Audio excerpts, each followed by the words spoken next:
So, you've got this great idea for a piece of software, but turning that idea into a real working product, that's one of the biggest challenges out there. How do you actually build something complex, get it done on time, and stay on budget, especially when everything seems to be changing all the time? Well, for decades, this one question has really pushed the industry into two totally different directions. Which, brings us to the core dilemma, right? Do you try to create this perfect master blueprint, locking in every single detail before you even write one line of code? Or do you just embrace the chaos, building and adapting in these small, quick cycles? This one question, it basically defines the two great philosophies of software development. So let's get into it. All right, so first up, let's talk about the traditional approach. See, back in the early days, making software was, well, it was kind of the Wild West, super chaotic. So to bring some order to it all, the pioneers looked at other, more established fields, like construction and engineering. The idea was pretty simple, really. If you can build a whole bridge with a detailed plan, why can't you do the same for software? And that's what gave rise to what we now call traditional methodologies. These popped up back in the 70s, and they're all about being super structured.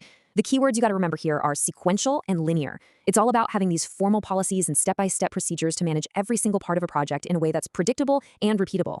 Now, the most famous example of this, the one everyone knows, is the waterfall model. And honestly, the name is perfect, because just like a real waterfall, the whole process only flows in one direction. You can't go back up. Each and every phase, from figuring out the requirements all the way down to maintenance, has to be 100% complete before the next one can even start. It's a total one-way street. So yeah, the whole point here is control. It's all about control.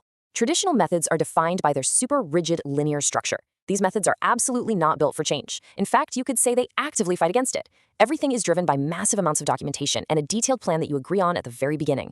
And that, you guessed it, often means a much higher cost right at the start.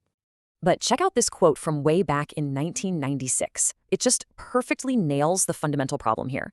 You see, managers wanted that perfect frozen-in-time plan, but the real world, well, it demanded flexibility. This tension, this mismatch, created the perfect storm for a totally new way of thinking. Something had to give. A revolution was definitely brewing. And this wasn't just a small thing. This was a global movement. To really get the vibe, we've got to look at its founding principles, which were written in the Manifiesto Ágil. Así que, vámonos, entremos a la revolución. Esta nueva forma de pensar, esta filosofía, nació precisamente como respuesta a todos esos problemas, diseñada para manejar la incertidumbre y el cambio constante. Ok, el momento clave, el punto de inflexión, fue en el 2001.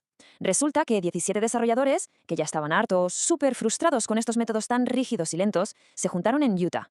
¿Y su meta cuál era? Encontrar una forma mejor, más ágil, más ligera de crear software. Y de esa reunión nació la Alianza Ágil y su famoso manifiesto. Y lo que salió de ahí, el manifiesto, propone un cambio de mentalidad. Es radical, con 4 valores que son clave. Primero, valorar a las personas y cómo interactúan, mucho más que los procesos y las herramientas.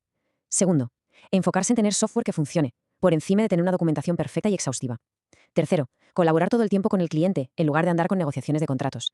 Y lo más importante de todo, estar listos para responder al cambio, en vez de seguir ciegamente un plan.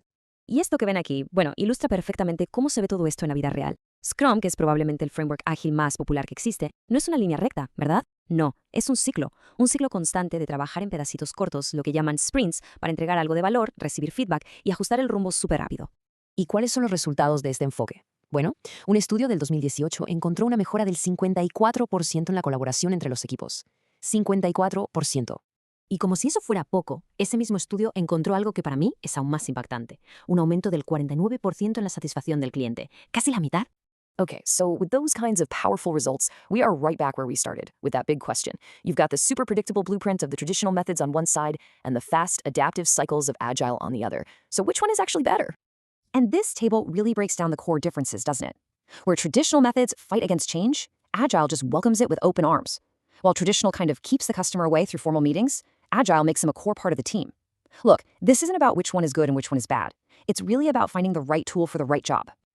And this right here is the key takeaway. Traditional methods are fantastic. They absolutely shine when you know exactly what you need to build from day one, and you know for a fact that those needs are not going to change. Like building software for a space shuttle or something.